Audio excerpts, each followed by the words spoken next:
Assalamualaikum warahmatullahi wabarakatuh. Salam semangat buat kita semua. Welcome back to my channel Piu Educo. Di sini kita akan kembali membahas tentang kisi-kisi tes CAT di PPK dan PPS. Di sini kita akan membahas 10 soal tentang kepemiluan. Semoga dengan pembahasan ini kawan-kawan dapat menambah wawasan tentang kepemiluan. Dan semua kawan-kawan yang mendengar channel ini semoga dapat lulus di tes CAT, PPK, dan PPS. Teman semua, kita akan masuki soal yang pertama. Lembaga negara yang merupakan satu kesatuan fungsi penyelenggaraan pemilu adalah A. Komisi Pemilihan Umum serta Badan Pengawas Pemilihan Umum dan Dewan Kehormatan Penyelenggara Pemilihan Umum. B. Komisi Pemilihan Umum serta Badan Pengawas Pemilihan Umum dan Mahkamah Konstitusi. C. Komisi Pemilihan Umum serta Badan Pengawas Pemilihan Umum dan Komisi Penyiaran Indonesia. E. Badan Pengawas Pemilihan Umum serta Kepolisian dan Kejaksaan. Jadi teman-teman semua yang perlu digarisbawahi yaitu satu kesatuan fungsi penyelenggaraan pemilu. Jadi yang lebih tepat jawabannya ialah Komisi Pemilihan Umum serta Badan Pengawas Pemilihan Umum dan Dewan Kehormatan Penyelenggara Pemilihan Umum. Ini merupakan satu lembaga yang mempunyai fungsi penyelenggaraan pemilihan umum.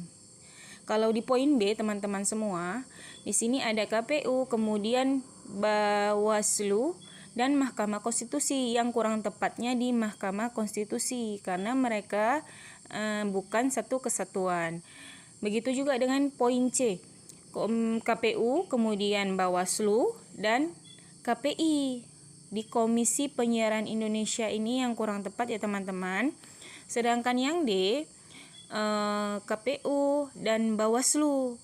KPU itu penyelenggara pemilihan umum dan Bawaslu itu yang mengawasi kinerja KPU, kemudian dan yang menindaklanjuti kalau ada terjadi pelanggaran di KPU dan Bawaslu itu biasa DKPP. Tapi di poin D ini DKPP tidak ada, maka kurang tepat ya kawan-kawan di poin D ini ya. Kemudian yang di E, Badan Pengawas Pemilihan Umum serta Kepolisian dan Kejaksaan. Ini juga kurang tepat teman-teman. Yang paling tepat jawabannya ialah A. Ada KPU, kemudian Bawaslu, dan DKPP. Kita masuki soal yang nomor 2. Asas pemilihan umum menurut pasal 22E Undang-Undang Dasar 1945 adalah berikut ini. Kecuali, yang kita garis bawahi ini kecuali. A. Adil. B. Terbuka. C. Bebas. D. Langsung. E. Rahasia. Teman-teman semua, jawaban yang paling tepat yaitu B. Terbuka. Kenapa? Karena di situ kecuali.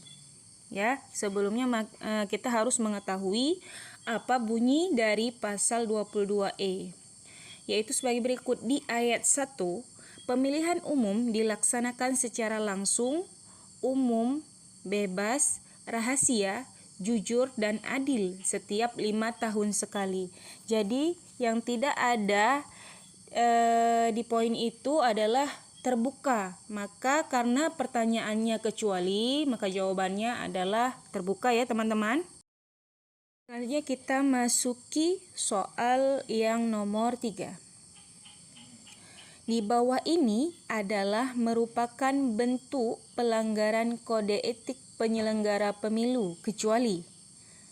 Di atas tadi penyelenggara pemilu itu termasuk KPU, Bawaslu ya teman-teman. A. Anggota Panwas memberikan tindakan pelanggaran hukum yang dilakukan oleh anggota KPU.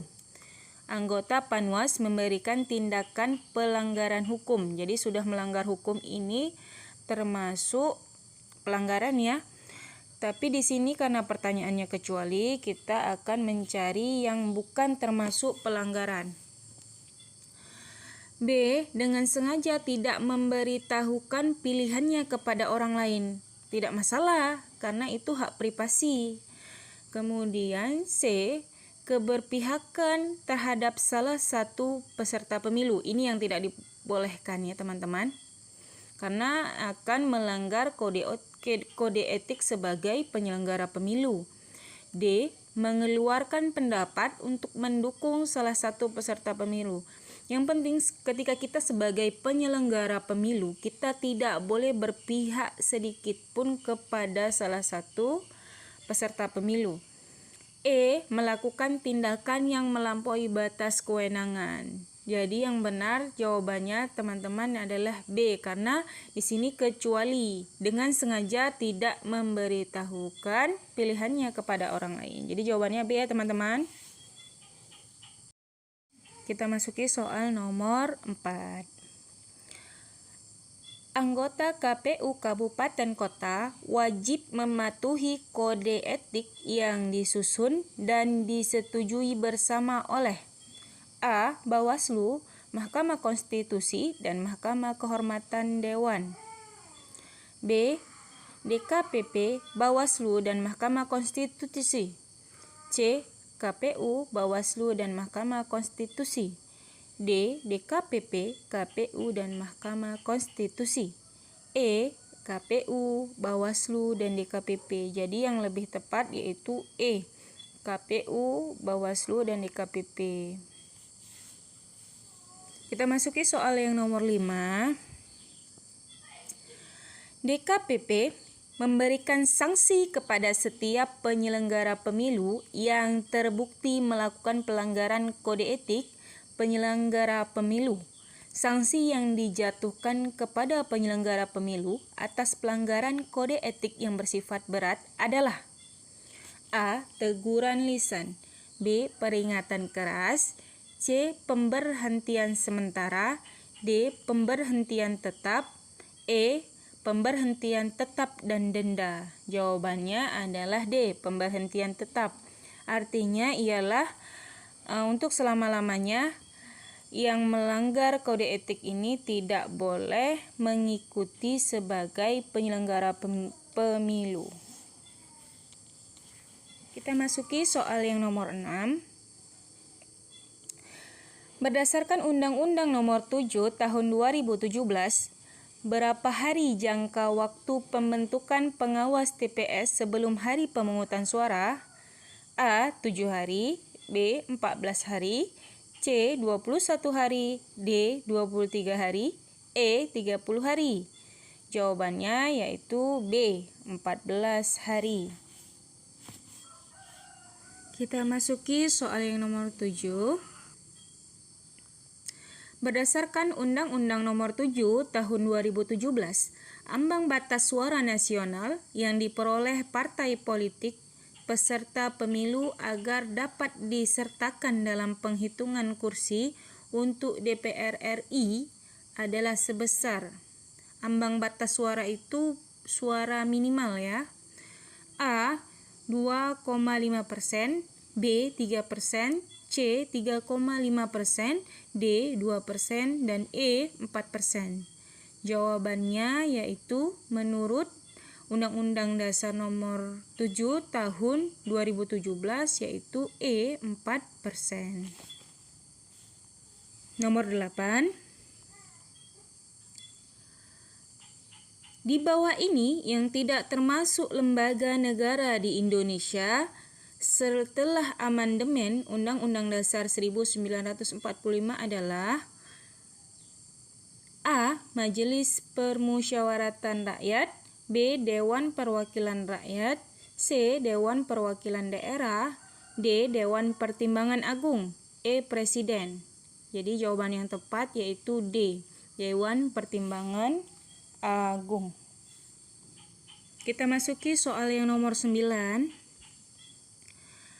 Pemberhentian anggota KPU dan Bawaslu secara administratif dilakukan oleh A. DPR, B. DKPP, C. Mendagri, D. Presiden, dan E. Pengadilan. Jawaban yang tepat adalah D. Presiden. Dan soal yang nomor 10. Dalam hal penyelenggaraan seluruh tahapan pemilu, KPU RI memberikan laporan kepada A. Presiden, B. DPR dan MPR, C. DPR dan DPD, D. DPR dan Presiden, E. Mahkamah Konstitusi. Jawaban yang benar yaitu D. DPR dan Presiden. Jadi, seluruh tahapan pemilu KPU RI memberikan laporannya adalah kepada DPR dan Presiden. Itulah tadi 10 soal berkenaan tentang wawasan kepemiluan bagi teman-teman yang mengikuti tes CAT, PPK, dan PPS. Jangan lupa subscribe, like, comment, and share agar teman-teman sekalian mendapatkan video-video terbaru dari kami. Terima kasih. Billahi taufiq wal hidayah. Assalamualaikum warahmatullahi wabarakatuh.